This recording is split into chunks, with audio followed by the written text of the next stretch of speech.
Episode 61 of the Owl Triangle. We're back for another episode, and I'm joined as always as with Andy Stevenson and Caoilte Barra. We're going to break down all the latest news. Ian Garry gets another win in the books over MVP. That's 8 wins in a row inside the UFC, the most ever by an Irish athlete inside the octagon. We also have a big performance from Omran Chaaban on the latest episode of The Ultimate Fighter that we'll get our teeth sunk into. Action on home soil in Kilkenny Premier FC. Virtus took place up the north. Kenny Mokhonoana is calling for Cage Warriors, and Leah McCourt has a new fight lined up for as well. We're going to get tucked into everything that I just mentioned on this episode, and obviously speak with Ger Harris ahead of his fight at Cage Warriors 174 in London as well. How are the boys? Are you keeping well, Andy? Fantastic. I'm buzzing. Love it. Caoilte, you're keeping well? Absolutely flying it, yeah. From a nice big trip to the city there last week. Got to see the Big Smoke. It was absolutely jam-packed. But what a place. What a concert. I thought you were going to dress up. I thought you were going to dress up for this one. Dress up as... what did you do? Or did you dress up to go as... Which era are you? Yeah, Taylor Swift. You went to see Taylor Swift. That's what we're talking about last weekend. It looked like a pretty good show. But I think, what do they do? To dress up as the Swifties, to dress up as songs, do they? Here, I don't. It's madness, lads. This is the one thing I left that stadium thinking one thing. You'd rather piss off the MMA community than you would Swifties. They're like a cult. Like, you just don't fuck with them. Like, Jesus. They go wearing the same outfits. Like, people they've got these mad friendship bracelets. I was like, someone's giving me a brace. I'm like, what's this about? But yeah, it was. They were like, take this bracelet. And you're like, no, I'm okay. Take the bracelet. I actually got a bit scared. I was like, what? And just took it. It said Chiefs because I was. Oh God, I'm gonna have to admit, Travis Kelce. I had to bloody. I was asked, or not. I was told. I was being the good boyfriend. I cheer on the old Chiefs. Don't give us this shit. No. It was. Do you know what, lads? Great crack. Some concert. No Taylor Swift bashing or whatever going on. If anyone, because absolutely brilliant. And the noise up there with I've only seen an atmosphere in terms of the noise level that a stadium reaches of. I've not seen much like it now. I'd say the Aviva hasn't had that much noise since 2016. But anyway. There isn't a whole lot to, be fair, ain't a whole lot to cheer in the Aviva now on a regular day. So it's nice that Taylor Swift it's nice to have a good memory from the Aviva for a change. You used to walking out after little draws with Gibraltar or something. Jesus. We need the Swifties. I think we need their might boost the old numbers here. So we might title this episode the Taylor Swift episode. The Taylor Swift, yeah. The Owl Triangle era edition. Yeah. That's it now. I saw like she had the Teo man on stage and a couple of different like Irish sayings and stuff. I don't know too much about her. It wouldn't be my cup of tea. I don't have to like it to respect it though. And she's making bank, so fair play to her, and looked like she put on a good show. Another person who maybe might not be credited for putting on a good show by a lot of people is Ian Garry, who went in and took on MVP. Oh, look at that. I mean, he was on 4 last episode. Gotta keep it going. This is his bread and butter. Gotta keep it going. Ian Garry in action, of course, at the UFC 303. Look, it brings a lot of talk, brings a lot of opinions, brings a lot of controversy in some ways every time he steps inside the octagon, and it was no different this time around. Getting the win over MVP was the most important thing for Ian Garry. It was always going to be difficult. The win for me is going to age a hell of a lot better as years go by. MVP will back. He's going to take some good wins in the welterweight division, but it was a unanimous decision, 29-28 on all 3 judges' scorecards. Caoilte, I agreed with the scorecards. I thought it was relatively easy to score. Any surprises when you watched the fight? Did it go quite as you were expecting to go? Yeah, pretty much. I think we all had hopes for this absolute banger that it was being hyped up to be. And the more that hype was, the more hype that fight was getting about being a banger, it's going to be on the feet, the more that it could not live up to people's expectations. But I had, like, to be honest, no, it's kind of how I expected to go. If Ian was going to win, I thought he would have to use the grappling because of how tricky of a customer he's going up against. And like it's a chess match. It's like a chess match at the end of the day, especially to fight like that clash, not even a clash of styles, but against such an unorthodox style like MVP. And we got to see different kind of aspects of Ian Garry's game in there. And yeah, no, it didn't really surprise me. I thought I'm not going to say I enjoyed it, but I was intrigued by it quite a lot of the time, and what happened throughout. But overall, no, it's what I expected. Much like my opinion on Taylor Swift, you might not have to enjoy it, but you have to respect it, Andy. You know, he had to go in there and get the job done. Look, you saw the clear speed advantage the MVP had, especially in round 2, and you just can't stand in front of that man and expect to come out with your hand raised, to be honest. And you know, there's not too many people that have got the better of him in previous fights as well. So look, we've been calling out for Ian Garry to get in and showcase his well-roundedness. He's been down in Brazil, he's been working with Damian Maia, and you know, whilst it did draw a lot of controversy, people were saying it was a close fight. I don't think it was a close fight. It was easy in terms the score. It was relatively close, but at the end of the day, when the final bell rang, I was like, yeah, that's a definite 29-28 for Ian Garry. But it's a stark contrast, because we would have been having a different conversation, Andy, if round 1 had went exactly how Ian planned it. He took the back, he got control, body triangle, and came very close with a rear naked choke. If he had got the tap there, we would have been waxing lyrical about how great Ian Garry was. So it's just, you know, MMA is quite fickle in terms of the way it can zig and zag. And, you know, we could have been having a different conversation, but obviously it didn't work out that way. Lost round 2, comes back in round 3, gets the fight down again, gets the win. He found a way to get it done, and that's what you have to do. That's the most important thing, isn't it? Yeah. Look, it's a weird one, because you watch the fight back again, and like, as you said, essentially, as time goes on, like, if you look at this fight objectively, Ian Garry versus Michael Venom Page, this was easily the toughest test that he had faced today. Michael Venom Page is not an easy customer. Like, only very select few people have beaten him in his career, and he's had a serious wealth of experience. And Ian Garry went in there and found a way to win. He used his grappling. Was it an entertaining fight? To some people. Was the boring fight to others? Yes. The issue here is that Ian Garry, in the lead up to this fight, kept on saying, I'm gonna, like, he's nowhere near as fast as me, I'm gonna beat the bollocks off of him, or what, you know, I'm paraphrasing here, but like, he said he was gonna dog walk him around the cage, etc. Which the flip side of that is, you're telling the audience, who already, a portion of them, have a disdain for you for whatever reason, and you're gonna say, I'm gonna absolutely school this lad, and then you go out there and, like, let's be honest, Michael Venom Page looked quicker than him. And, like, you don't go in and strike with MVP. You find a way to win, and it's a brilliant performance that he put on. But the fact that he's going out there and saying that I'm going to do X, Y, and Z, it just gives another opportunity for fans to latch onto it. Now, what I will say is, I was listening to him on the MMA Hour with Jawany, and the way that Ian was talking about the fight itself and his strategy and all that was very, very promising and very, very good to hear from me, because, and I don't know if this is, I'm not offering up, I guess I am, I'm offering up a hypothetical excuse here.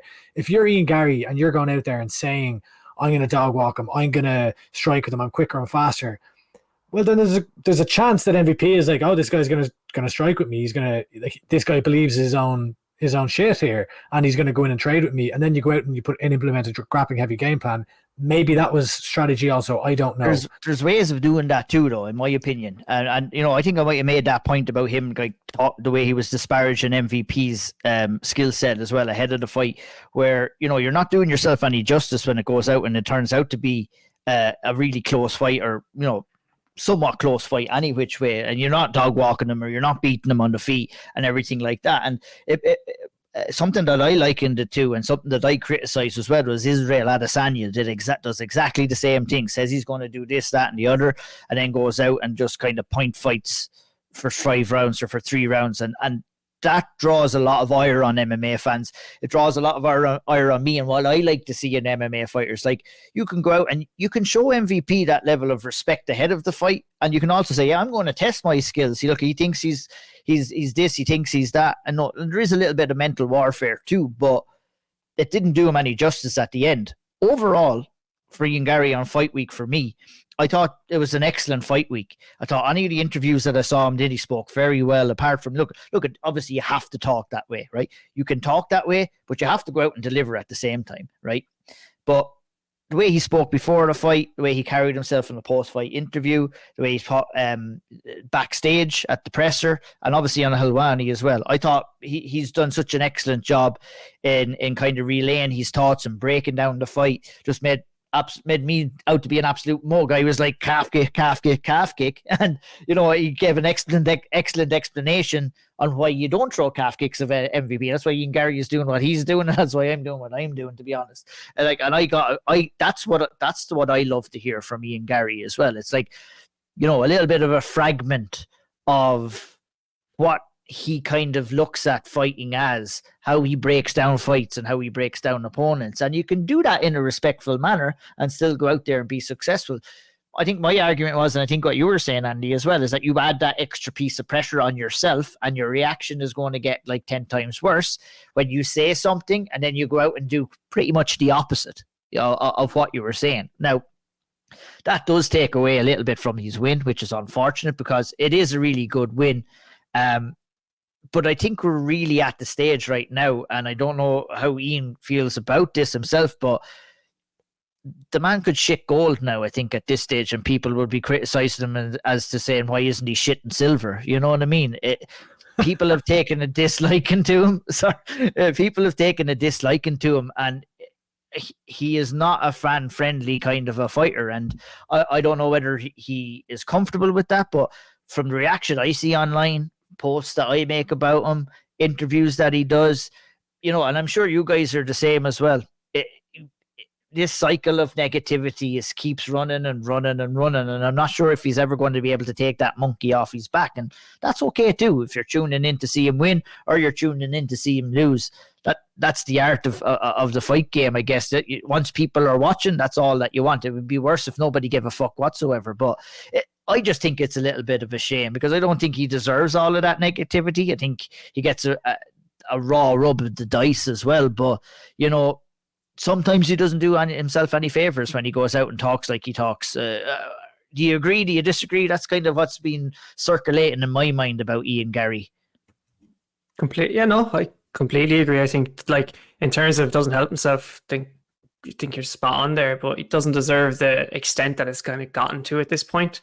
I feel like he could come out after some of the fights, especially in interviews after this one, probably the biggest win of his career, and could probably have maybe won the Irish fans over a little bit more by even emphasising how he'd like to go back to Dublin or something. That's just 100%. What I'd love to hear him say that, and maybe try and win the fans over and get those headlines. Because like we saw, like Pete Carroll put up a fantastic, he put up a tweet and then did a fantastic podcast and spoke about how he wasn't in any of the papers. That's bizarre. I couldn't believe it when I saw this. But the fact that if he came out and started calling for Dublin and started building up that name, it would help. I do think it would help him with the fans a bit more and help build his reputation over in Ireland a little bit more as well, and then potentially help him getting a show back. And I think there are a lot of factors that I think maybe I'm wishful thinking, but never know. Hopefully we could start to see those moves being made. I think you're spot on. Andy, sorry, I'll bring you in now. You're grand. I think, you know, if you really want that Irish show, you should never not go onto a mic. You should go onto a microphone, every microphone that you get in front of you, and say that. And he didn't mention it once after the fight, which I found a little bit disappointing, to be honest. You know, when I said that now is the right time on Twitter, I got a lot of negative responses back. So that tells me that, you know, I think it's within his best interest, UFC's best interest, to try and push for that, to try and get the Irish fans back on his side. Andy, what do you think about all of that situation? Look, it's he's in a really tough spot right now because, like, I spoke to him before the fight, and he was like, I kind of put it to him, like, you know, the relationship with the Irish fans, and he spoke about his, you know, that it's almost like he's just having to justify. He's like, yeah, I am an Irishman. Like I was born in Ireland. Like I'm Irish, and like to put that across.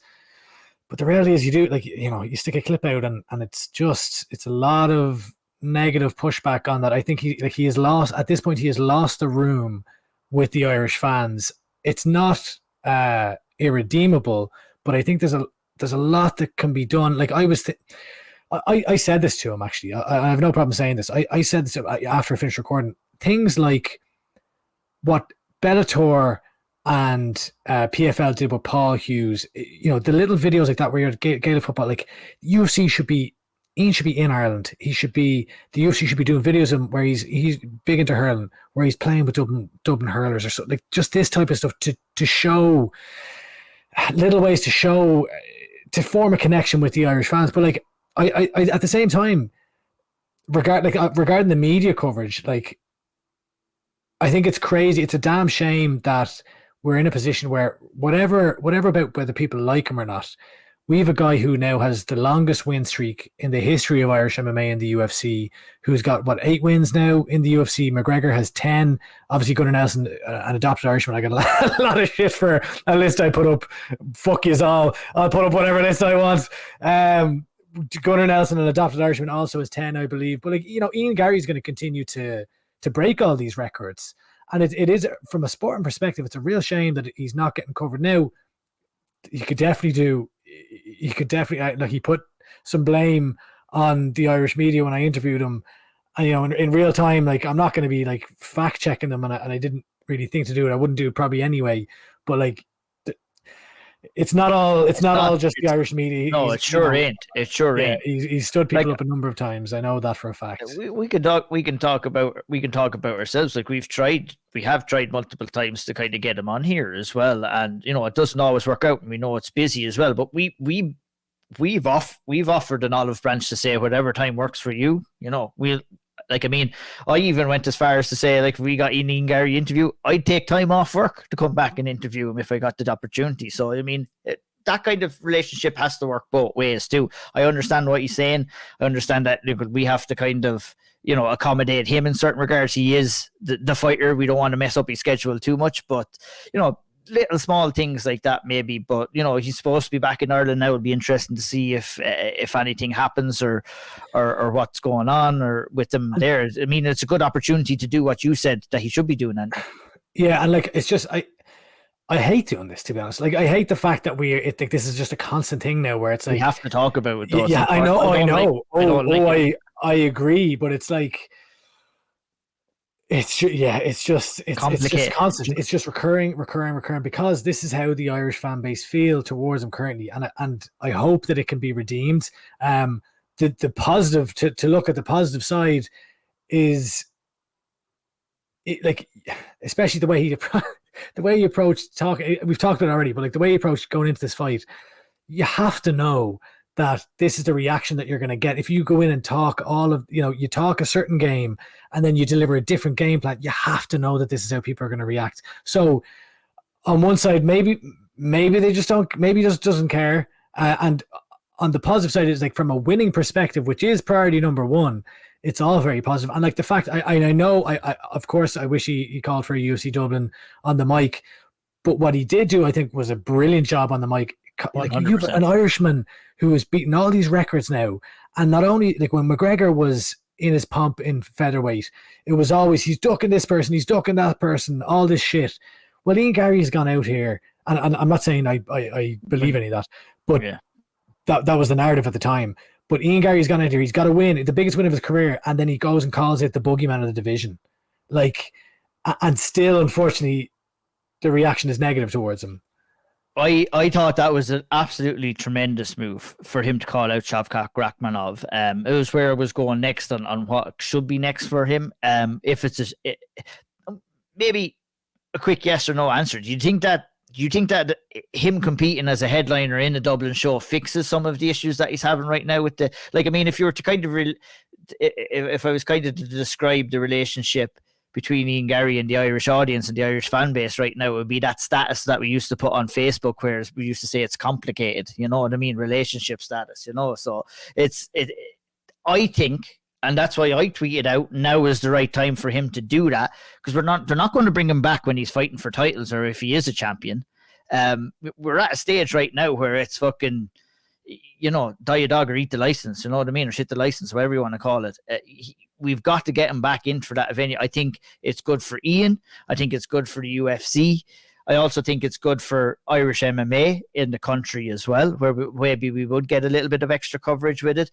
But then you hear Dana White talking about it too, not to kind of circle back on the negative too, where him and the matchmakers were that, saying we knew that this fight could play out the way it was going to play out, and I thought it was a draw, and that kind of leads to me. Well, why'd you make it then? Yeah, that's just Dana White being Dana White. But what that tells me more than anything is that they don't have the trust in Ian at this very moment in time in his career to go out there and deliver what they want to call quote unquote entertainment. That's what but not fighting isn't all about entertainment. Fighting is about fucking winning at the end of the day. And Ian Garry is doing that. He's doing it well, and he's 26 years of age and has got lots of time to grow. So, I mean, we're in a very exciting phase here. And if it's Shavkat next, if it's Jack Della Maddalena next, we're in a very, very exciting stage with a young Irish athlete here. And,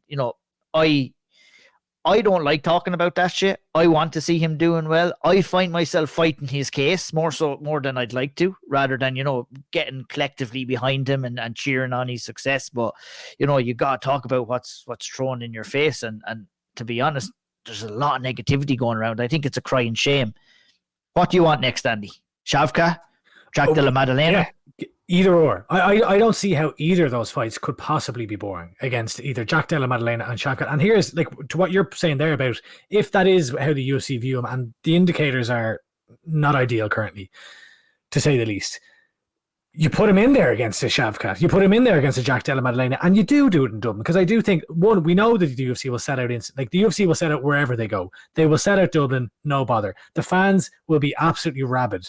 You had 10,000 people and I know it's Conor, but the Irish fans are starved for something. The Bellator shows I would be confident enough, right, to say that UFC could announce a show in the 3 Arena and not announce any headliners, and that show is going to sell out. They could do that anywhere. Yeah, anywhere, pretty much anywhere now at this stage. And it would help him. It would help him. It would absolutely help him. This is not unsalvageable. I want Ian to connect with the Irish fans. I want him to be, this is a phenomenal fighter who is representing Ireland. Whether people say he's in comment sections and all this, he's not. He is. He's representing Ireland on the world stage. And he's doing it in the cage brilliantly well with his fighting. So it has to be fixable. I don't know if it is, but there has to be progress that can be made here. What do you think, Caoilte? Final thoughts before we move on. Going to go against the grain. I like the shouts of Shavkat and Jack Della Maddalena, but I just feel like storyline wise, which I do love, and even fight wise, I feel like we were robbed of Colby Covington this time round. So I'd love that in Dublin. Feel like Colby would be in for a fun time with the Dublin fans after what he tweeted last time round back in 2015, I believe it was. So give me that in Dublin. Pendred.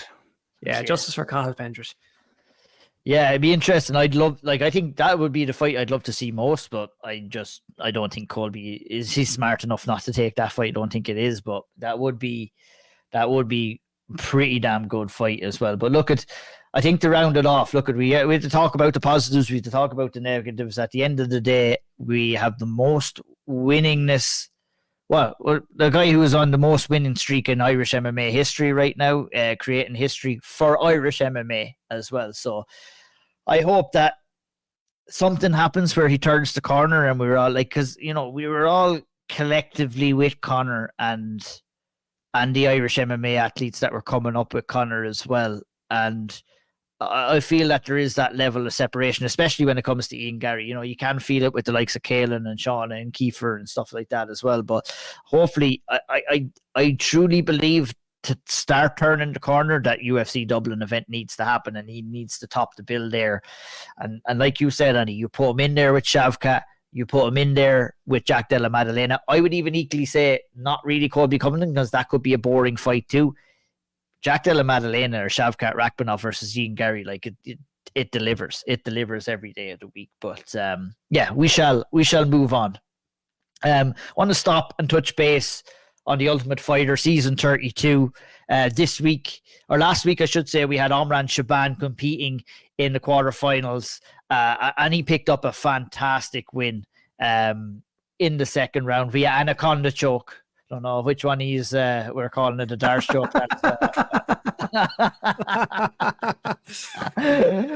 Chris Fields coming for your neck. Oh my god! I Anaconda. had to text him and say thanks. I was like, thanks for not naming and shaming me properly on the crack about me. And I wouldn't mind any for how many times have we had that conversation behind the scenes where I'm like, you've literally taught me this before. I know. But that's the joys of having to tweet quickly before you go and record a podcast. You can't look at footage as much as I wanted to look at. These things happen in MMA. Sometimes. Well, just for the record, Caoilte and I would never ever make that mistake. So we can only disavow Ian O'Neill. Two snakes, pun intended. He's Canadian. I don't know what to say. That's it. I have to do a bit of owning up to the Irish audience too after diagnosing the finish from Omran Chaaban. But it was brilliant to see. I mean, it just epitomised, Andy, the type of fighter that Omran Chaaban is. Didn't have things go all of his way in round one. Came back with the bit between his teeth in round two. Just gritted and found a way, and it was a beautiful finish. To get it done, putting the lad he fought his name was Magomedov. Just say Magomedov. It's probably Magomedov. Yeah, Magomedov. Yeah, Chaaban Magomedov, who was up there, one of the favorites for the tournament as well. Savage stuff from Omran. Number one pick, right? Like he was going in there against the number one pick from Valentina Shevchenko's team. I thought the way he turned it around was phenomenal. Like he's a young fighter. He's still early in his career. He's fighting up a weight class here, and he goes in and it doesn't have the best first round, but at the same time, it's not like he was getting thumped around the place or anything like that. I thought that. Look, it's just, I don't know if, and I don't want to just like throw blame on the corner here and like that, but some of the advice, I guess, for breaking the grip, etc., I don't think was probably working too well. But then you notice that is it Valentin, the guy who got the win the previous week? Was it Roberto Valentin or something like that? Yeah, he got a lovely finish. Then he goes in the corner and like they've kind of drafted him in as like, you know what? You're class. You just start taking these sessions. You go in the corner here, and he gives him this brilliant piece of advice to throw the knee up the middle. And he goes out there, lands it immediately, and from there, the fight's entirely different. And a beautiful, beautiful finish. He clearly impressed Dana White on the sidelines there, and what a win! Brilliant. Yeah, on to the semi-finals now, Caoilte, for Omran. And, if history repeats itself, you get a win inside the Ultimate Fighter house, it definitely strengthens your possibility, whether you go on to the finals or whether you win or lose, it strengthens your ability to obtain a UFC contract, which would be really promising for Omran. I mean, if there's one way you want to get wins like that, it's sitting in front of the fucking UFC president and him seeing it firsthand, isn't it? Not only that, but proving him wrong, because like Dana White was writing him off at one point. He goes, that's in. When the knee bar, it was the knee bar that was locked in. And he's like, he's not getting out of that. And then the toughness and just the patience as well to finally get positioning before getting the finish. To prove the boss wrong is always going to really hold you in good stead if you're looking for a contract. But typically, a win, and especially a win like that, would usually get you at least one opportunity on the finale card where you might have another chance to impress. So who knows? I think he's probably done enough to have at least gotten a fight back in there anyway, because that was brilliant. But look, who knows? He might go all the way and win the Ultimate Fighter. Yeah, I think he's a damn good chance of it now anyway after taking out the number one seed. Not much action in terms of Paddy McCurry getting screen time and stuff like that. We've seen him absolutely monstering the dinner down there in the last episode. That's about as exciting it's got for Paddy so far. But I think he's a grown lad. The way the episodes are structuring, we're back to the featherweight division for episode 6. I would imagine we're going to see Paddy McCurry on episode 7. Of the Ultimate Fighter this year and his fight as well. So I'm very excited to see Paddy in action. It'd be absolutely fantastic if both Paddy and Omran were to get to the semi-finals stages as well. Moving on, lads, we had some action. Do you know what we'll do right now? we'll head on over. We have a big card coming up in London, Cage Warriors on July 20th. We have a couple of Irish in action on that card too. I imagine we have Emer Darcy was announced. Loads, yeah. Emer Darcy, we've got Matt Elliott, Ryan Shelley, and James Webb. And I think that's it. But there could even be another one. But I think that's it. Yeah, absolutely. Obviously, we'll be back to break down that card in its entirety and everybody on that card as well. But we couldn't miss up the opportunity to go and talk to the GTA selector, Ger Harris, as well. Let's go and hear about what he had to say about that upcoming fight on July 20th. And now we welcome back the GTA selector, Ger Harris, back onto the Owl Triangle, right ahead of his return at Cage Warriors 174 against Jawany Scott. Ger, thanks for joining us again, man. It's good to see you again. Yeah, appreciate it, lads. Good to see all you as well. Thanks for having me on. Yeah, you must be excited now. A couple of weeks out from the fight, back at Cage Warriors London, of course. It's been... Well, I mean, you kind of nestled down, I guess, at the start of June for your camp, but you did spend some time over in Thailand ahead of, kind of really kind of squaring things away back at home to get ready for this fight as well. How was your time out in Thailand? Thailand was a blast. Yeah, the training over there, the super, and then obviously just enjoyed the place itself as well. I went straight after my last fight, so I was there to enjoy myself and just enjoy the training. I find now anytime I go away, no matter where it is, I'll always find a gym on, and if there's no decent gyms close, I'll always be running or doing something. Know what I mean? So I find any holiday nowadays is a training holiday, regardless of where you go. But Thailand, it was just the training over there was. I don't think it was really at another level. I wouldn't say that, but I just find like in Bangtown in particular, that's because it's the only place I trained. I found that it's like the level of bodies that are there are all there for the same reason. Where like you might have like the 10 best lads in the gym just saying right now, or the top 15 or 20 lads are all fighting, and there's like 3 or 4 pros. Like there's me, James, Solomon, Jamie's just gone pro, and then Lewis is going pro soon. So it's like there's 5 pros, but all at different weights. Where when you're in the likes of Thailand or probably bigger gyms in America, you have probably 10 or 15 flyweights to bantamweights. And then it's like that for every other weight as well.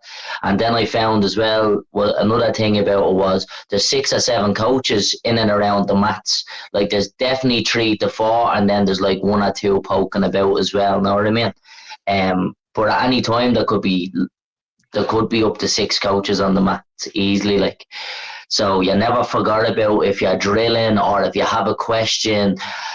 There's also coaches all of different skill sets. So if you have a question, you might ask Frank one question, and then there was a wrestling coach, Shay. You might ask him a question, and he might give you different answers for the same position. So it was really good to have that sort of like variety of coaches. Like I found that would be the big difference between training in Thailand and training at home. But the level, like you're going over there and you're sparring with lads who were in PFL, you're sparring with lads in Bellator and UFC and ONE, and like to be honest, I find when you get to a certain level, it's tick and tack, it's just decision making. Know what I mean?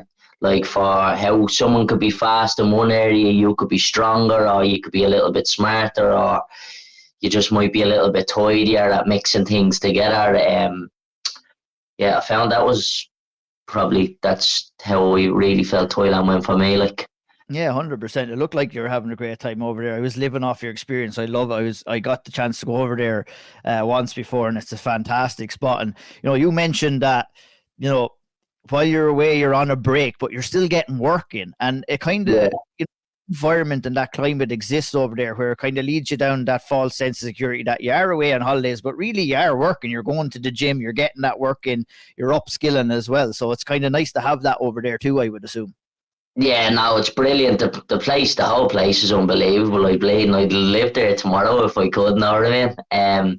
It's like if you left Dublin in the sun for a couple of years, It's like I'd say that's the route it would go. It'd be just Thailand, it'd be just mud huts and gargling, fighting.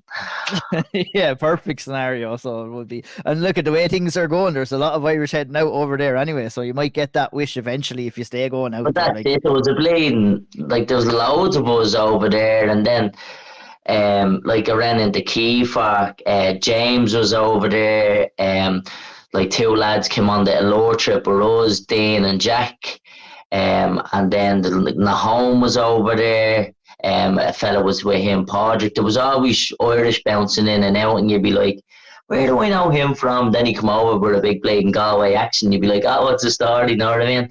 And then the boxing coach, Conor, I got in loads of work with him. Really, Conor McBride, really high-level boxing coach. It was great to move around with. He's from Derry as well. So even with the coaches, you have a little bit of Irish there, so which was great for me, obviously. I wonder, are you like me now when I'm on holidays? Like, I'm always trying to pick the Irish fellas out of the crowd. It's like, that lad there, he looks like he's from Ireland, or that lad there. You always know by the pasty skin anyway. That's the The farmer's tan is the one. Or long socks. Boys all like out with long socks. You know, like, I go away, I'm like a chameleon. I just blend in with everybody, you know what I mean? I don't find it hard to make friends. I'd be with one group another day, another group the next day, and then we're all together. Looked like a 6-year holiday out there. It was unbelievable. It was great crack. Talking about making friends, you're rubbing shoulders there with Alexander Volkanovski too, I seen. It must have been great to get to meet him, get to spend some time with him. What was that like? Do you know what? Obviously it was great to meet him, and then like I got to pick his brain on the mats a little bit. Unfortunately, I had staph really bad coming to the end of Thailand. Like my last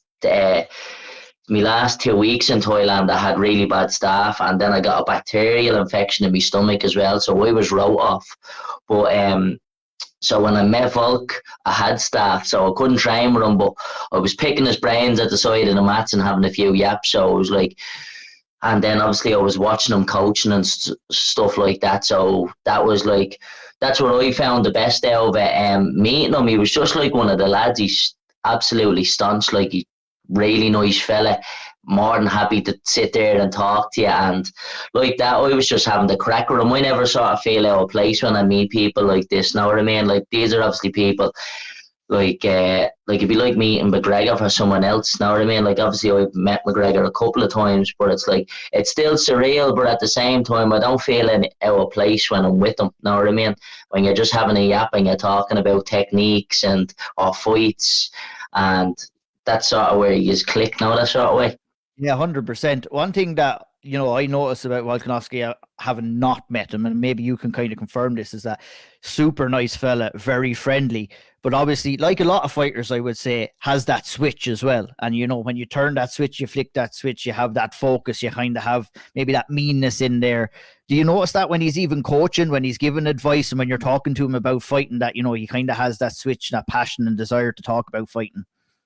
Well, I saw maybe in the way he approaches the techniques he uses, because he's a short fighter, he has to get in close and stuff, know what I mean? So you have to get in and get nasty sometimes.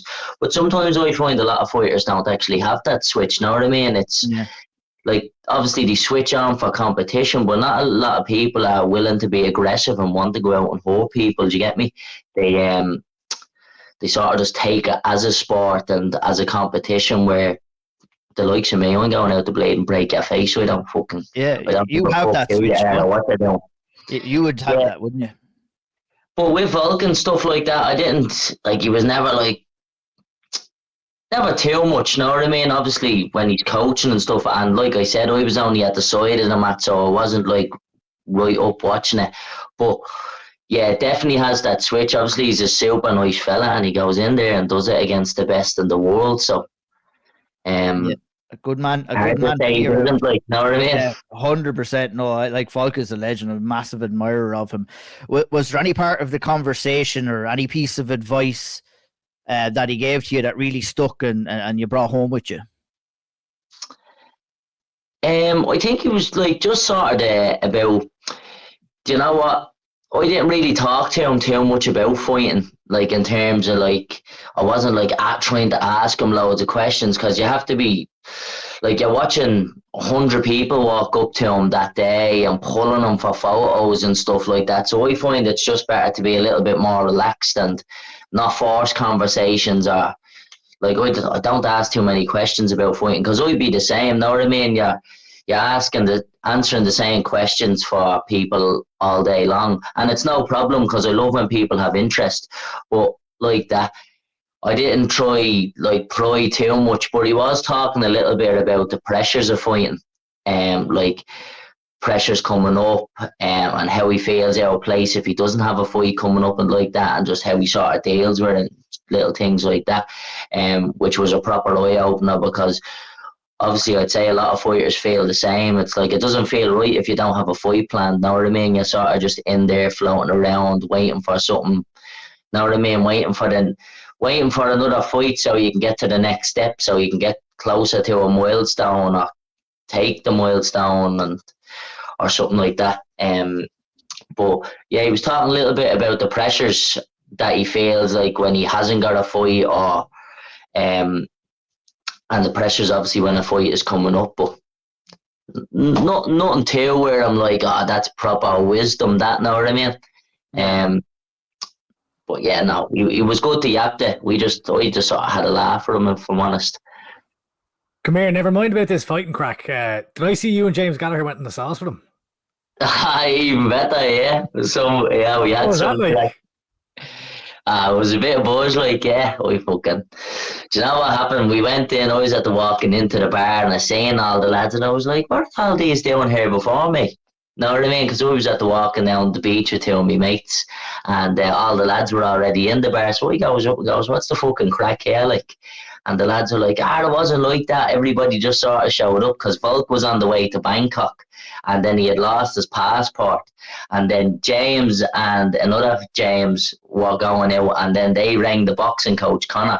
So they all arrived at the beach bar, and then Volk arrived, then Nahom arrived, then Padraig arrived, then I arrived, and then we were all bleeding, just sitting at the table, spinning a few yarns, and then the lads were laughing, and he goes, you think all of us have a little bit of a rough accent? They were like, this fella's from the Compton of Ireland. And I started spinning a few yarns, telling them about a few stories about being out on the session and stuff like that. And he turned around and goes to me, I think you might be Aussie.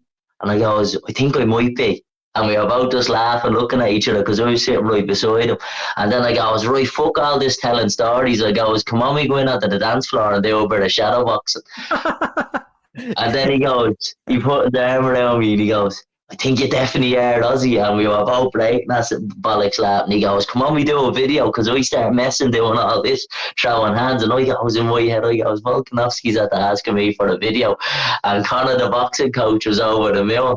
So then that's where that little yoke came out of when we were on the video. So that was a bit of crack, like. And then, we went into the beach club, and the rest is history. That's it. The rest will be left unsaid. What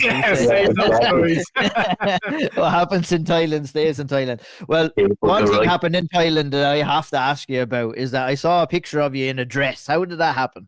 How did you end up in a dress in Thailand? Maybe not all stories stay in Thailand. This is like the hangover, lads. I'm not even messing with you. We were at the V&L having a few drinks the night before, so then we went there. We were just in the beach club the night before. Then the next night we were going out again, and I was wrote off. I was at the having a hangover and all that day. And then we got up. We had a bit of dinner, and we went on to the Patong Strip. And so he goes into one of the bars, and one of the boys runs over and rings a big bell, and we're like, that's gas. What's that bell for? Next thing you know, about 40 shots come out. And I'm looking at the lads, and the lads are looking at me, and I was like, right, who can finish them first? So we all just start grabbing shots, and we're bleeding, milling them. So we walk out of this bar after killing all the shots. I think it was like 30-odd shots, 40 shots for 1,000 baht, about 25 quid. But about 5 of us were mangled off them. So we walked out of the bar, and we're going up the strip causing mayhem, jumping in with the street dancers, jumping on the mics with the people who are singing on the streets and all. Then we got up onto the next street going towards Bangla Road. So back where Bangla Stadium is, and we're on that road and we're having a bit of crack, and I goes, yeah, I'm going in to buy a dress. And the lads are like, what? He goes, where are you going? So I ran off into one of these little market huts, and I goes, give me that dress. And then, so she's like, you really, do you want the dress? I goes, yeah. And then I want your baby. So I put the dress on, and then I was like, I'm not leaving till you give me the baby. I goes, I'll give you the phone for the baby. So she's looking at the phone, and she's looking at me, and she goes, yeah, no bother. So she hands me the baby, and I'm sitting there thinking, this is the best thing ever. I'm thinking it's gas, everybody's video and getting photos and all. And then I go to walk up the road, and everybody's like, what the fuck are you doing? I was like, I'm only messing. So we gave the baby back then. I fucking hope you did. Yeah, give me another 2 bottles, and I probably would have took the baby to the stadium with me. But then, so we rocks up the road then, and we get into Bangla Stadium, and one of the lads I was at the being sparring with, a young Bradley. I can't remember his bleeding second name, Bradley, but I was at the being sparring with him the week before, and we had a nice little barn. He was a good mover, like he's only a young fella. And he was getting warmed up to go out for his fight. So he goes, oh, Ger, I can't believe you made it. And I goes, oh, yeah, I told you I was coming to watch your fight. And he goes, do you want to do me corner? And I goes, yeah, I'll do your fucking corner. So we start massaging him and all, and bleeding, rubbing his chest, giving the legs and the arms and all slap. And then they call him, so we walk in behind him in the dress, and next thing you know, he's bleeding, he's punching the head off some fella, I'm cornering him, and then he had smoked the lad, so he had won the fight, so he had to get into the middle of Bangla Stadium. I'm standing in the middle of the ring with a dress on, with my arms around a load of toy blokes. Oh my God, that is one of the best stories that I've ever heard on here. That was insane. So this is your camp. What are you when you're talking to Andy Ryan and you're out in Thailand, what are you telling him? I'm not telling him. It's too late now. I think he's going to know. Now, in fairness, that was only 2 weeks after me fight. I was there for another 6 weeks after that, and it wasn't as wild. Know what I mean? Yeah, that's so funny. Such a funny story. It was a cracker, lad, and it's one of them ones you had to be there to actually even believe it. Because that was actually when we were spinning a few yarns with Volk. That was one of the stories I told him, and he was like, "You're a mad cunt. When did that happen?" And I was like, "Oh, 2 weeks ago." He couldn't believe it. His head fell off his shoulders, gas. You mentioned coming off of your last fight there, Gregory Wamtan, first round guillotine. Ger, you must have been happy with that performance, were you?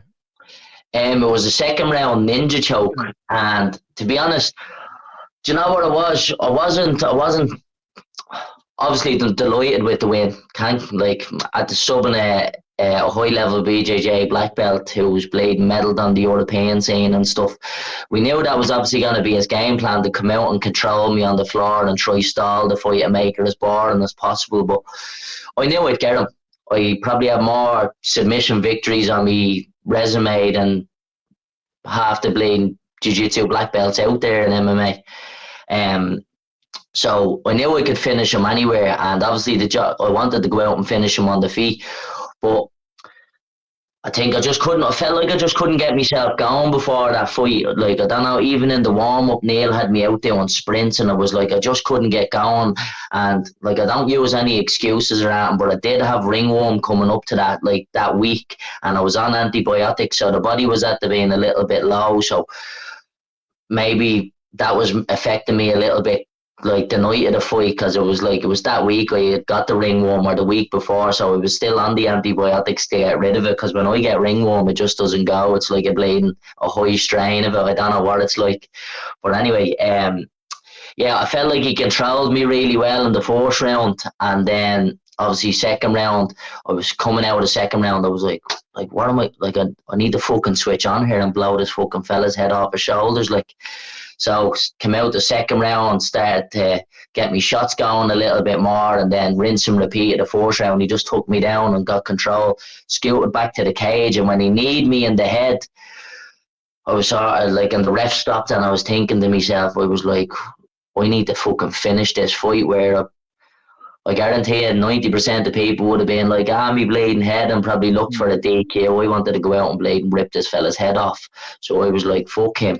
I was like, I got up straight away and I was like, I have to find a way to finish.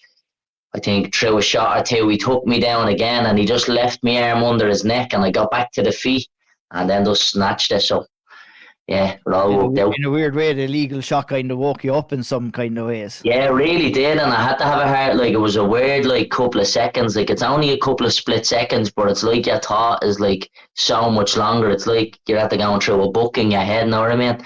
Like, I was sitting there, I was like, how the fuck am I letting this fella beat me? Like, I'm letting him control me here and letting this all happen, and this is all going on in my head, while the ref is, like, saying, right, you okay? And then I just shook her off, and like a dog when he gets hurt, get up and go. Is that kind of would that be the worst that it's ever happened to you, where you haven't really gone in there and performed to the levels that you could know that you can? And what's kind of like that thought process there? Obviously, you have to remain calm and composed, and you want to control your energy, control your cardio as well, and not panic in those kind of situations. Just kind of let it happen as it is. Is it? How do you kind of process those thoughts when they are happening? Well, it's just like for me, you just need to, like, I don't, like, it's like all the thoughts are happening, but you're not even, like, I'm not worried. I'm not like, oh no, he's controlling me here. I'm just telling myself, he's controlling you. You need to flip this around.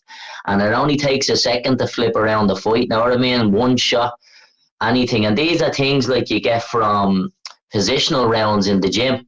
Like, you have Bladen Lewis born on your back, sinking in rear naked chokes one after the other, or Jamie and one of these boys, and you're spending time in these bad positions, so you get used to, like, right, things are going wrong here, I need to switch them around. Or sometimes you're having hard spars and you're getting smoked by the lads, but it takes one shot to boom and a little bit of space and you're back to normal. Then you're resetting and you're getting your feints and stuff going again.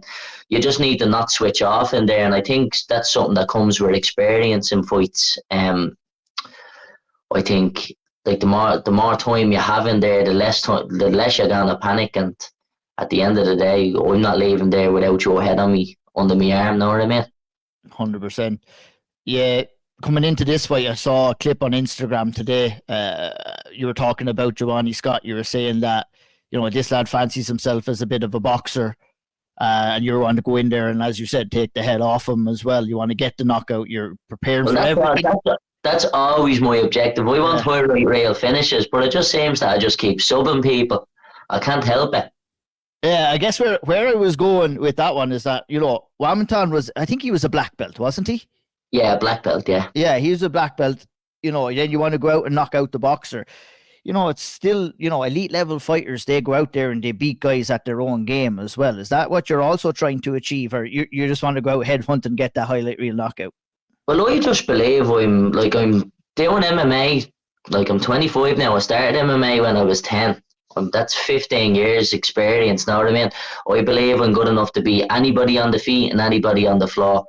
I have high level jiu-jitsu and I have high level striking. You're seeing that 2 fights ago on Cage Warriors, I went out and I licked that fella up to bits. Yeah, smashed him up for 3 rounds, know what I mean?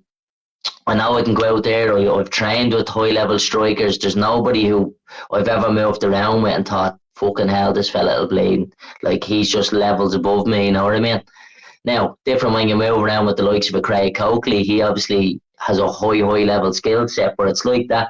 It's like if you had takedowns and stuff, you're saying to yourself, right, this is how I need to deal with this fella and things like that. But like that, I've never moved around with somebody in MMA rounds and thought, oh, he's a 10 times better striker than me. We have to take this fella down and only try submit him. I've never moved around with anybody I believed I couldn't beat on the feet. So to me, going out and fighting, I'm just looking for a finish on the feet and on the floor, know what I mean? 100%. When you're looking at the flyweight division inside Cage Warriors now, where do you believe that you stand within that division? I'd say I'm easily in the top 5 of the flyweights, know what I mean? I can't, I know Long Cavanagh's gone off the Contender Contender series. series now. De Silva obviously just lost to him, but he was on a couple of fight win streak before that. Yaman LeBlanc, who's fighting for the title, obviously he's number one contender. Like Long probably would have been second, De Silva probably would have been third, and I reckon I'm in around fourth. Yeah, and I can't see anybody who else is there, know what I mean? That's on a win streak, like. Yeah, 100%. You actually mentioned the guy's name. I was going to kind of tie into this. Obviously, Lonnie Cavanagh going over to Dana White's Contender Series. How do you feel like that? I'm sure that you would have loved to challenge yourself against Lonnie. He's obviously getting a lot of hype and is a very skillful fighter in his own right. Is it kind of bittersweet to see him kind of move on to Contender Series, but at the same time, it makes your pathway a little bit more straightforward to get to that title as well? To be honest, I'm just happy to see everybody do well, you know what I mean? Like, we're all here chasing the same dream, so there's no bad blood between me and anybody. But at the same time, if your head's on the other side of the contract, you better believe I'm coming to blow your head off, and that's it. So, yeah, definitely would have loved to fight him. I'll probably fight him down the line, who knows, for the title or in the UFC for one of these number one contender spots. Who knows what the future holds, you know? But if I had got his name on the other side of the Cage Warriors contract, I probably would have took it as well. Yeah, that's what I was going to ask you again. You're always one step ahead of me in this interview. He took the opportunity. Look, he was probably right in line to get a title shot after that win against De Silva. I think he went, was that 6-0 or 7-0 he went on to after beating De Silva? Yeah, 6-0 he's at right now. 6-0, like 6-0 is a flyweight, and most of his fights on Cage Warriors. Know what I mean? It's hard to deny him what he deserves after that, you know. So yeah, fair play to him. Like, but what if you were in that situation per se? Like you kind of said, you probably would go to the Contender Series, but you know, if you're knocking on the door of a world title at World Championship, you know, a lot of people would say it would be inevitable that you would maybe go on to the UFC any which way. Would it be a feather in your cap that you'd like to get before going on? I guess it's easy to kind of say yes or no now, but you kind of have to wait and see if that contract comes across your lap and see what you do then. Where the UFC asks, the UFC gets, know what I mean? UFC is the number one priority. Obviously, Cage Warriors title is unbelievable for the CV, but like, who knows? You take a dangerous fight. Like, it's same for anybody taking a fight against me or me taking a fight against your man LeBlanc or Long Kavanagh. Like, they're fights that could go anyway.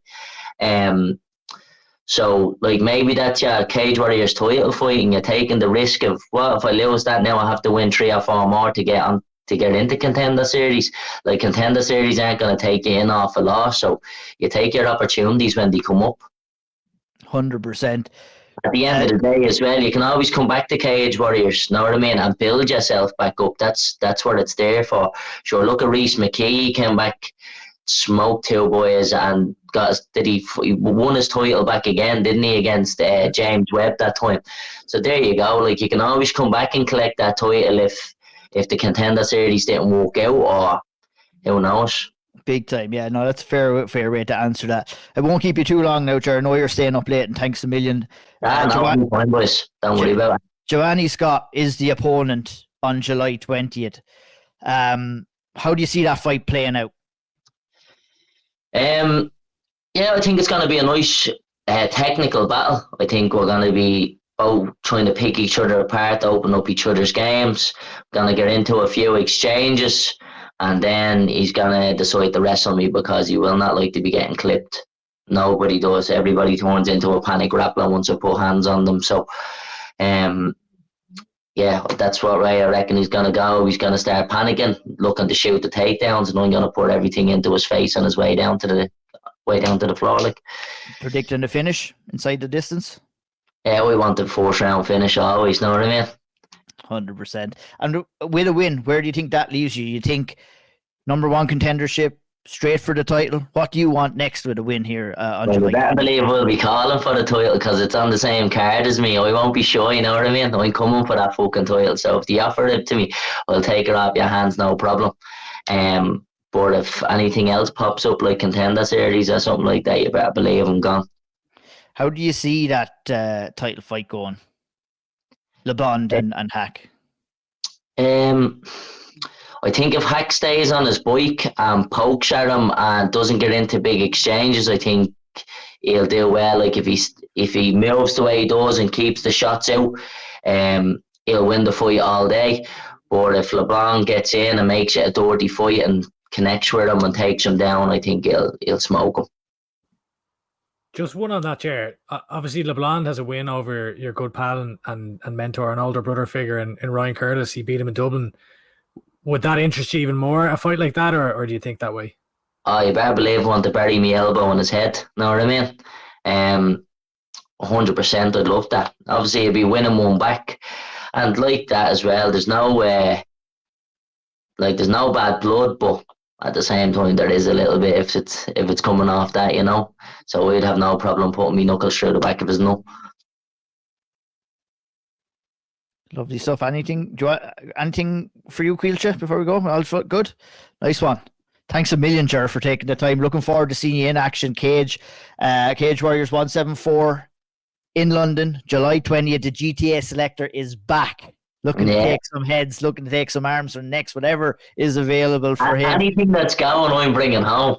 Are you coming out? Are you going to make the walk out in a dress? Are you going to make the walk out in a dress? No. You know what? I actually bring that dress so we got off Patong Road and we went up to Moya Beach Club and I had the dress on. The lads were like, they're going to fuck us out if you keep dancing around in that dress.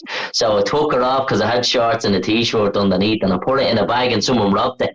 So the dress won't be coming out on the walkout anyway. You go up in the Irish MMA museum one time, I think. Will it, Andy? And if anyone is thinking of going to this Cage Warriors undercard, for the love of God, do not bring your babies with you. They might be snatched. Yeah. Well, thanks a million, Ger, for taking the time to join us on the Ould Triangle. Great. One of my favourite interviews. That dress story was class. I love it. We wish you all the best in a couple of weeks' time. Hopefully you get the win. Call for that title shot and some big things ahead for you, Ger. All the best, my man. Yeah, really appreciate it, boys. Thank you. All right, boys, back to the domestic action. 2 cards at 2 different sides of the country. Recently, we had obviously the Virtus card up in the northern part of Ireland, and then in Kilkenny we had the Premier FC card. Let's start with Premier MMA in Kilkenny. A great card. The weather wasn't ideal, but it didn't rain. It didn't affect the event. It was getting a little bit chilly. I was seeing a few jackets coming out towards the end. But I tell you something, looking at it from the telly, I was talking to a few people who were there as well. And I want to say, number one, fair play to Will Fleury, got in beyond the boot and did a fantastic job. Brilliant. Yeah. Him and Tony Kelly did a great job. I had to laugh. I was actually talking to Will a little bit throughout it, and I got some laugh. Tony Kelly swallowed a fly through the broadcast.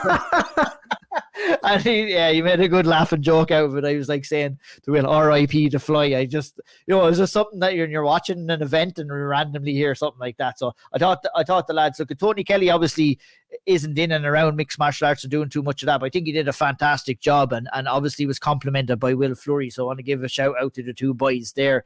Give a shout out to Niall. He did a great interview with you as well, and I think he did a fantastic job in matchmaking on this card as well. I thought we got a lot of good matchups, a lot of even matchups in certain regards. Look, at some matchups might not go as you would expect. Sometimes that does happen, but overall a really, really good event that was headlined by a professional featherweight fight between Jan Masic and Alexander Yankov. And we'll start there, lads. I mean, a fantastic come from behind win for Masic in this one, Andy. Yeah, I thought he opened up well, like a good win for me. He opened up well, but really the story of the first 2 rounds was Yankov's grappling. I thought he did a great job. Now, of course, there were scrambles and a number of reversals. It was an entertaining fight to watch in that regard. I thought that Yankov was looking good. Do you know what? When I was watching this fight, I had to really do a double take because there was, well, one, whatever way, I guess, a criticism I guess I could give, and it's probably just a teething issue. The camera was obviously like through the cage, which kind of made it a little bit difficult to see. Yeah, it was a little bit difficult, yeah. And I don't know if that was just maybe because of the height. I was noticing like the I think they had a canopy over the cage, which made it difficult.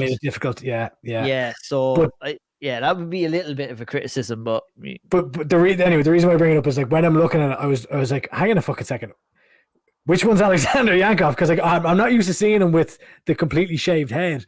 But I've gone on a complete tangent here. But anyway, he was looking great.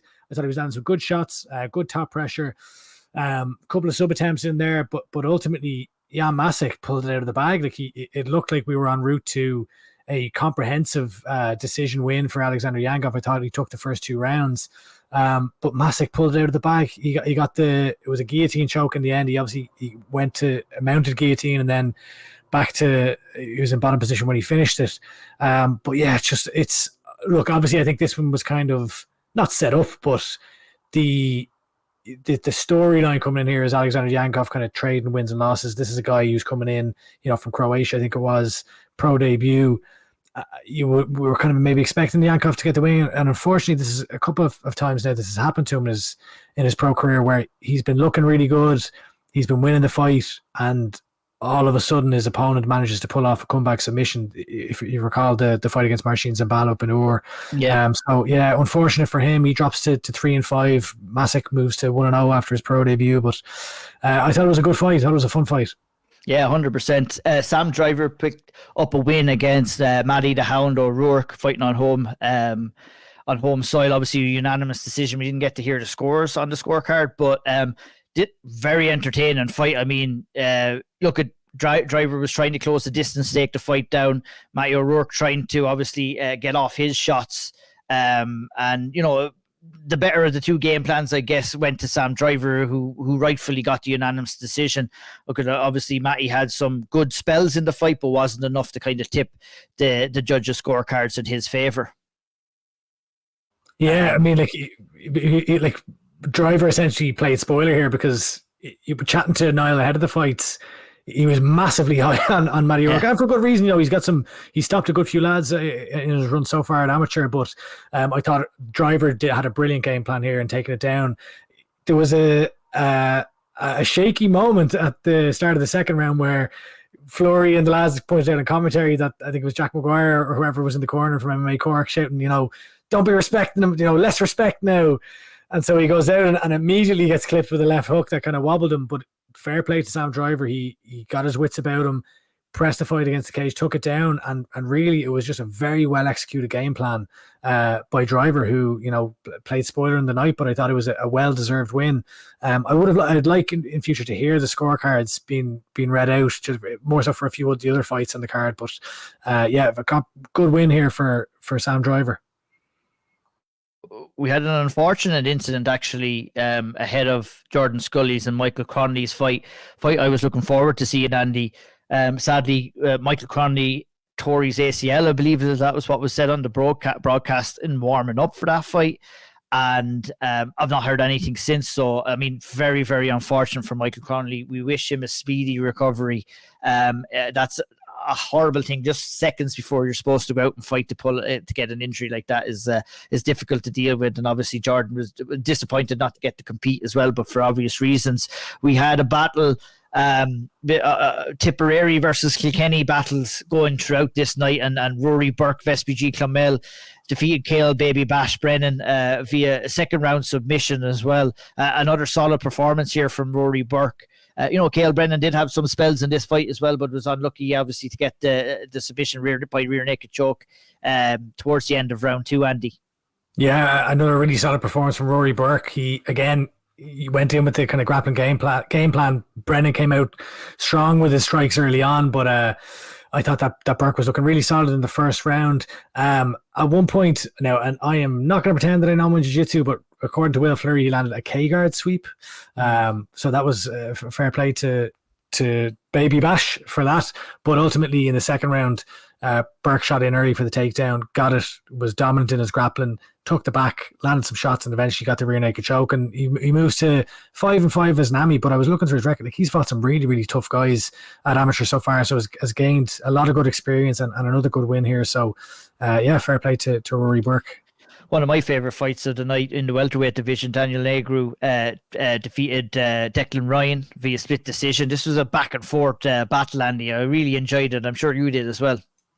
Yeah, a really fun one. You know, it was one where it was two. I thought this was really well matched because it looked like two guys who are still learning at amateur, are still kind of maybe trying stuff out. Like I think Negru's, he'd be more of a BJJ specialist, but he was using a lot of his strikes, and clearly it looked like he was kind of purposely trying to keep it on the feet at times. But yeah, I thought it was a really fun fight. Both lads were landing, and yeah, split decision in the end. But I enjoyed that fight. Yeah, definitely. So a couple of prelims, Andy. I'll let you just run through some of the best of the action or some of the highlights that you saw in the prelim section of the Premier card before we head over to Caoilte to get the old Virtus roundup. Yeah, Tristan Barnett got a nice choke there. Again, another guy who I think comes from more of a striking background. But that was a lovely finish, actually. Yeah, it was he finished with triangle, wasn't it? Yeah, triangle. Triangle. He put him in the hat. I almost forgot to say Auld. Yeah. But yeah, fair play to him. That was a really solid win. But the one that I saw Kai O'Brien got a good win at heavyweight, I think it was as well. And then the one that I was kind of looking forward to most was to seeing how this play out. Now, it was not against the fighter I was expecting to face, was Roos George. I was looking at coming in here from Satori Jiu-Jitsu, and he was due to fight Adam Hanlon, but he ended up fighting Paul Fitzgerald, and this was a great fight. Now, I will say, I thought the judges got this one wrong, and this is where I would love to have heard the scorecards for maybe a bit more transparency here, because from my point of view, I thought that Fitzgerald was landing clean shots throughout the first and the second. The third was I'd say the closest round, and I could see it going. I could see it being scored for George. Definitely, I could see it maybe being scored either way. But I thought that Fitzgerald won this fight. George, what was happening was basically George was throwing high performance moves, as Ger Harris would say on commentary. But Fitzgerald was just landing. He was sticking to the fundamentals. Straight just the 1-2s, wasn't it, from Fitzgerald? Yeah. That was landing, and they were landing with impact as well. And he dropped him in the first. I really thought that he won this fight. I think that they got this one wrong. I can't say with any great confidence. I remember watching this fight and thinking, geez, I would not like to be a judge in this as well. But I'd like maybe to watch that back a little bit. I couldn't say with great confidence based off my memory now. I watched it back when it was happening. On what I thought about that, how that was scored now. So I'm not going to bullshit anyone. The first round, he dropped him, and he heard him. Again, it's hard to see. So I will caveat all this with it was hard to see with the camera angles. The second round, George did land a beautiful shot off the break of the clinch against the cage. It landed a flush shot. That was his best shot of that round. But I think that the work that Fitzgerald did throughout the rest of that round was more. I thought that superseded that one shot. And in the third round, I could definitely see George getting that, because he got it to the ground. He landed some really, really solid shots. I just thought it was 29-28 to Fitzgerald. Yep, fair. Yeah, I remember it being like, I knew it was kind of going to be a split, and I think remembering back, I don't tend to disagree with too much of what you're saying either, Andy, but like nonetheless, fantastic fight, well matched fight. That was it was that one, and Daniel Negru was a really good like, that's what I meant. I said to you lads on the WhatsApp group, I said this card was very well matched throughout. You had a lot of close fights. No real kind of anybody stepping in there and getting destroyed or anything like that, which is great to see too. And just on that, I'm obviously focusing on a scorecard here, but it's great experience for the two lads, because George has come in here with submission. It's good to see him going in there fighting guys who are proficient in the striking realm. But yeah, it's probably I was about to go back into the scoring there. I'm gonna pull myself back. We'll move on. Like Shawnee Sheen there talking about all the scoring, but fair play to you. It was a good assessment there, Andy, and good breakdown of the Premier card. Caoilte, over to you. Virtus MMA 3 took place that on the same, or was the it was the same day. It was the same day. Very difficult, not doing us any favors, lads, having the cards on the same day. I was breaking out. Oh fuck, lads! I had fucking tellies broke out for the Euros. I had tellies broke out for Premier MMA. I had tellies broke out for the UFC. It was like fucking an episode of Sports Center in the sitting room. Lucky Livy was gone away for the weekend, so I was running the muck watching sports left, right, and centre. But you took in the Virtus card, Caoilte. Give us a breakdown on some of the highlights in that card, man. I did, yeah, it was good. It's interesting about Virtus. It's their third event. I think they've kind of opted away from what they initially were kind of going for. I think if you remember correctly, they initially wanted to go for this kind of tournament style format, or when it was first launched, and or Grand Prix is what they called them. And I'm not sure if they've taken a back step or what's kind of happening there. But look, the show overall was, I really enjoyed it. I thought it was quite well matched. Overall, there were some close decisions. I think there was 2 or 3 splits in there. So, but yeah, like overall, brilliant. They had some jiu-jitsu bouts on it as well. Dennis Frimpong, a notable name there. He flew all the way over and went to Oma just for some from grappling to keep fresh. So, but yeah, look, in terms of the fights themselves, like to kick it off, to start at the top, Jake Gilpin versus Dean Maguire. Like, tell you what, you couldn't call it. I'd hate to be a judge. Very, very close. I personally scored, like, Jake Gilpin came out on top, won a split decision. I actually had it scored for Dean Maguire. I can see it either way, but overall, brilliant fight. Like, lots of judging controversy on this week's episode, lads. Tell you. See, now we'll all have a rant. We'll all have rants at this point, like. But yeah. What do we know? We're media. Yeah. No, but genuinely, like, it was close, but I would have scored it to Dean. Like, he came out early in the first round, he actually dropped him in the first few seconds. Like, led in with the lead overhand, or led in with an overhand right, caught him with a clean left, and then he's kind of on top, kind of scoring then for the majority of the first round. Second round is more so all Gilpin. Like, he was a bit of a firefight first 30 seconds. Then he landed a big shot. It wasn't clean, clipped him, but it definitely would have been one that could have hurt him if it did land clean. And then after that, he's putting the pressure on Maguire and kind of just and yeah, he was kind of leading the dance, so to say, there for the second round. And third, Gilpin came out, big spinning back kick, just missed the head. I think he caught him on the shoulder. And then Maguire comes back with this relentless pressure. Really, do you know what? It was brilliant, high octane action. And then I think it was, Maguire got takedown near the end of the round, got some shots in. There was a sweep from Gilpin, but he didn't manage to get any strikes in before the bell went. So I actually would have given round 1 and round 3 to Maguire. But overall, look, brilliant fight, good way to end out the card. And the small cage makes them fight. There's no running away like there is in the Premier cage. That's shots fired by Caoilte as well. No, I'm only messing. Any other standout performances there, real quick on that card, Caoilte? Anything worth mentioning? No, genuinely just some brilliant ones. Adrian Barrow, actually unbelievable kind of sequence up to this one, and credit to Paul Brown here. I feel like I'm learning from him every time I listen to him on commentary. So Adrian Barrow got an armbar against Cesar Correa, and the two of them were clinching early. Correa's striking looked really, really sharp. So Adrian Barrow got in. They clinched up. Adrian Barrow got an Uchimata to a back take to an armbar. Didn't have the armbar in clean. Had to use a few strikes. Then got it. Boom. That was all. That's all she wrote. Absolutely class. And the sequence leading up to that was brilliant. And for the Owen Garrel, have to mention this one. A lot of clinching. The fight wasn't the most entertaining, but he was going in for a single, gave it up, created a little bit of space with the arm, and then a big right hand, and dropped his opponent Yazan Oda, and then got the finish from there. So second round KO for him, and then Ben McGinn.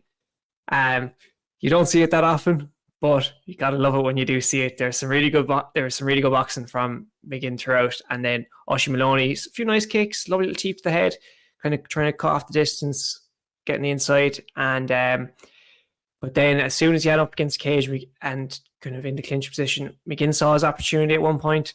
The neck was down and arm over, jumped the gilly, got it, and not something you see every day, but brilliant submission. I love that. It's not something you see every day. So yeah, look, overall, really good card, and a shout out to Sean Kelly and Dean O'Driscoll. Another very close fight. I'd hate to score it. Bit of a clash of styles, but another great fight. So yeah, fair play. Good show from Virtus overall. Lovely job. Yeah, great to see two good shows. Like lots of fights on both shows as well. Good opportunity. We talked about the importance of having those cards everywhere in the country, north, south, east, and west. We can't have enough of it here. Obviously, anyone that will go down, we will cover here in the Ould Triangle as well. Before we wrap up, a few tidbits. Obviously, Kenny Mokhonoana has been very outspoken on social media, tagging Graham Boylan, asking Graham Boylan for an opportunity within Cage Warriors. He's kind of in somewhat purgatory right now ever since he's released from Bellator, which is a crying shame because Andy is a fantastic talent, and you kind of tweeted out yourself, maybe this could be the guy who might break down the barriers between SBG and Cage Warriors, and I'm all here for it, man. Yeah, and look, before I even mention that, like the key right here now is let's get Kenny active, because he's been one of those fighters who said, I want to fight multiple times in the year, and he just hasn't been matched up. And he was obviously under the Bellator banner. He got released and he signed with Aries. So I don't know what the status is of that. I don't even know if Cage Warriors is possible. I don't know if he's under contract with Aries or not, but they haven't got him out yet. So it's just very unfortunate for Kenny right now. Like I would love to see him get matched up because he's a fun fighter to watch. He's got a lot of potential. But yeah, on the Cage Warriors thing, I mean, obviously he put it out there. He's tagging Graham Boylan any fights going at featherweight. He wants to get in a Cage Warriors, and I just think that for Kenny, this would be great. I'd love to see a guy like him under the wing of someone like Ian Dean, matchmaking, etc. Like I think that'd be a really positive thing for Kenny. I think there's a lot of good fights out there. You could even go, if you want, I'll reel myself in. We'll put him in against a few English lads or something. But like there's options there. Like at one point there was talk of a Ryan Shelley versus Kenny fight on Premier or one of those shows not too long ago. So there's Irish fights out there. That would be. Did he fought one of the Shelley brothers already? Adam Shelley? Adam Shelley, yeah. I think I saw someone asking him actually on the lowest tweet. Obviously, Ryan would be more on featherweight. I think Adam is up at lightweight. He's lightweight now, yeah. Like there's, regardless of that, I'd love to see him in there. But it is, we've had Andy's trying to fucking match Irish fighters against Irish fighters again. We can't. Give him a few English. But like, unless there's an Irish show, and then stick them against each other. There we go. But it like. Graham Boylan and John Kavanagh have both publicly, like I'm not stirring anything here. Like they have both publicly stated that they are willing to, extend the olive branch to work together to get fighters on the shows. Graham Boylan has said he is open to it. John Kavanagh has said if the right opportunity, he's open to it. So let's see it now. If you have a fighter who is publicly going out there saying, I want to fight on your show, well then there should be no barrier to making that happen. And like if you're Graham Boylan or Ian Dean or whoever, there's no reason you should be looking at Kenny and saying that's not a guy we want to sign. Like he's an entertaining fighter. He finishes fights. Why wouldn't you? Yeah, indeed. Very well said. Caoilte, we got another fight announcement. Liam McCourt against Sarah Collins obviously has been announced for the Bellator London show, I believe. Rumors of a fight between Larissa Pacheco and Liam McCourt. Obviously that hasn't materialized now. Sarah Collins will go in, after she's coming off the back of her win, I believe, off of Sinead Kavanagh. So, she's trying to ruin all the Irish MMA fun here. Is Sarah Collins coming in here against Liam McCourt? You would, it's a weird situation there now because there's no real true structure within Bellator to know who's next or who's the number one contender or what even these fighters are fighting for at this stage. We're not being fed too much information, but a good test for Liam McCourt and a winnable fight for all that being said. It is, yeah. Like it gets a bit annoying. The moments like these are a bit annoying because like you don't know where they stand, because before we thought we were getting a headline. Leah was going to get a headline fight in Belfast against Cyborg for the belt, and it just the structure. I don't know. The structure doesn't seem to be there, but look, it is a good fight. Sarah Collins coming over to spoil all the Irish fun again. Hopefully Lee is not the only Irish fighter on the card, I must add, but yeah, look, good fight. Hopefully we get to see a bit more, I guess, not dialogue, but like, I don't know, a path for what's actually happening next and where it could go, because, rumors of the Pacheco fight, Cyborg fight, you want to see a big fight, you want to see something happen. They're kind of in no man's land at the moment, where it's like, you're just kind of competing against each other, and maybe something will pop up eventually, or maybe a tournament will pop up. But just want to see structure and a bit of guidance as to what's happening with those divisions, really, because it is, I don't know, they're not pointless fights, don't get me wrong, but it is, you do want to know where they all stand and what's happening, because everyone wants to see a title fight, especially one in Ireland. It is becoming quite a bit of a problem, and I think the podcast will probably be recorded now. I think me and Sean will be talking a little bit about that on the big podcast this week as well. That we're getting to a stage now where there's not really any structure that's been formulated within this Bellator and PFL merger, and hopefully we see something different when it comes to that as well. Upcoming fights, like I said, Cage Warriors in London on the 20th. James Webb versus Yannick Badi. Ryan Shelley versus Nick Bagley. Ger Harris, obviously, who we spoke to, taking on Jawany Scott. Matthew Elliott taking on Luca Bordano. Emer Darcy versus Camilla Bergstorm as well. Good to see all those Irish fighters in action. We'll break down those fights in detail on the next episode of the Auld Triangle. Obviously, we have Adam Shelley versus Ewan Davis. Will be fighting on the 25th in Newcastle card as well. That is it. That has been another episode of the Auld Triangle. Thanks to everybody for tuning in. Hit the subscribe button. Give us a 5-star rating. Share with a friend. We will continue to do what we do. We appreciate all the love and support. Leave a comment on YouTube. Leave a comment on YouTube as well. Hit the old like, even if you don't fucking listen. Just go in and hit us a like, and it helps with the algorithm. Press play. Send us some money. Just give us some shit, will you? Yeah, absolutely.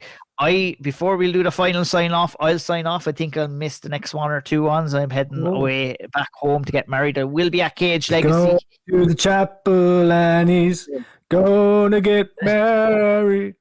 We'll have to get the Taylor Swift song. I know she has a song about getting married or something like that anyway, but nonetheless, the lads will be here doing their thing. I'll be missing them when I'm not around. I'll be at Cage Legacy 23, so hope to see a few people up there in Dublin, get some stuff done up there, but that's it. We'll wrap it up. I think all is left for us to do is for Caoilte to see us out. Gur míle maith agah agus slán go fóill.